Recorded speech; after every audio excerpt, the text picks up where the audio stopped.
ওখানে বালিতলা কেন্দ্র করে একটু ঝামেলা হয়েছে। যারা দুষ্কৃতিকারী তাদের মধ্যে একটা লড়াই হয়েছে।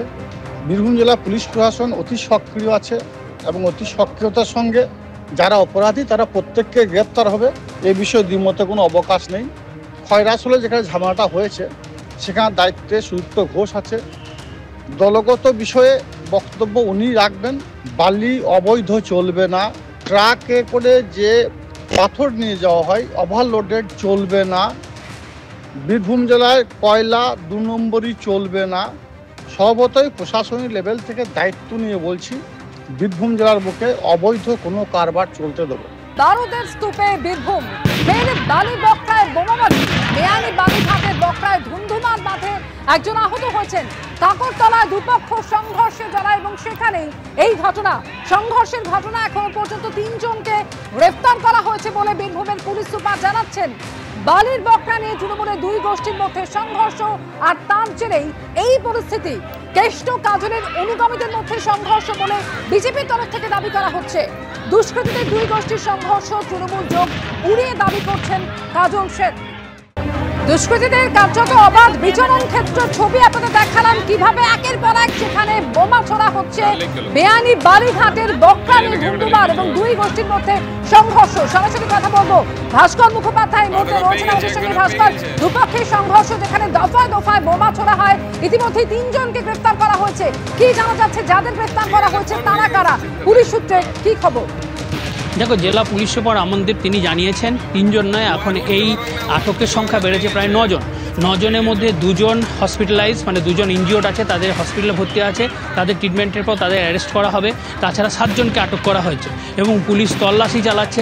যারা এই ঘটনায় যুক্ত তাদেরকে প্রত্যেককে ধরা হবে। জেলা পুলিশ সুপার জানিয়েছেন যে যারা এই ঘটনায় যুক্ত প্রত্যেককে ধরা হবে এবং এই তল্লাশি চলবে এবং এই ঘটনা কেন হয়েছে সেটাও পুলিশ তদন্ত করে দেখছে।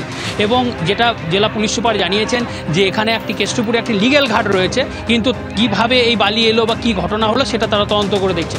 কিন্তু বিরোধী বিজেপির অভিযোগ হচ্ছে লিগ্যাল নয়।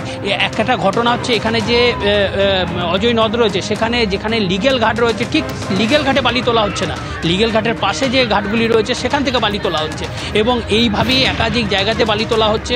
সেটা প্রশাসনের নজরে রয়েছে, কিন্তু তারপরও সেই ঘটনা ঘটছে এবং তা থেকেই আজকে এই টাকা নিয়ে এই 2 গোষ্ঠীর মধ্যে সংঘর্ষ হয়। এবং যেটা জানা যাচ্ছে যে এখানে কেষ্টপুরে যে ঘাট রয়েছে সেই ঘাট থেকে বালি তোলা হয়, কেষ্টপুর হয়ে এই সেলেমপুর হয়ে যে রাস্তা রয়েছে সেই রাস্তা ধরেই কিন্তু এই ট্রাকগুলিকে পেরোতে হয়। প্রতিদিন কয়েকশো ট্রাক এই গ্রামের ভিতর দিয়ে যায় এবং প্রতিটি ট্রাককে নির্দিষ্ট পয়সা করা আছে, সেই পয়সা তাদেরকে দিতে হয়।